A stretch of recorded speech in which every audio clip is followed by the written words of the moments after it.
Hello everyone, welcome to the JCSS. আমি জয়া। আজকে তোমাদের সঙ্গে শেয়ার করব হেয়ারের প্রবলেম নিয়ে।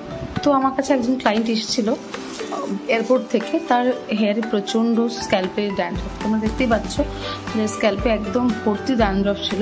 তো সেটা ওকে ট্রিটমেন্ট করবি, যদিও ট্রিটমেন্টের প্রসেসের ছবিটা আমি কাজের চক্করে আর তুলতে পারিনি, তোমাদের সঙ্গে শেয়ার করব। তো দেখতে পাচ্ছ তারপরে ওর যে রেজাল্টটা দেখাচ্ছে আমি তোমাদের সঙ্গে শেয়ার করছি। স্ক্যাল্প একদম ক্লিয়ার। তবে হ্যাঁ, এটুখানি বলতে পারি যে 100% একটা ট্রিটমেন্টেই পুরোপুরি কমে যায় না, ঠিক আছে। তো সেক্ষেত্রে মোটামুটি 2-3টে সেশন তো লাগেই। আর ডিপেন্ড করছে, স্ক্যাল্পটা ভ্যারি করে, actually man to man vary করে।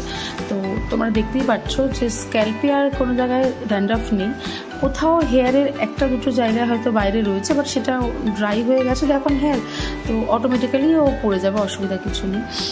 তো তোমরাও যদি এরকম একটা ড্যান্ড্রফ ফ্রি হেয়ার চাও বা ড্যান্ড্রফ ফ্রি স্ক্যাল্প চাইছো, তো অবশ্যই যোগাযোগ করে নাও দ্য জেসিএসএস। আমাদের সোম থেকে রবি সব দিন খোলা থাকে 10টা থেকে রাত্রি 9টা পর্যন্ত। আমাদের দুটো ব্রাঞ্চ আছে, একটা 2 নম্বর গেট দমদম ক্যান্টনমেন্ট, একটা গোড়াবাজার দমদম ক্যান্টনমেন্ট। যেটা খুশি চলে এসো। থ্যাংক ইউ সো মাচ, তোমাদের আসার অপেক্ষায় কিন্তু রইলাম আমি। Bye bye, take care.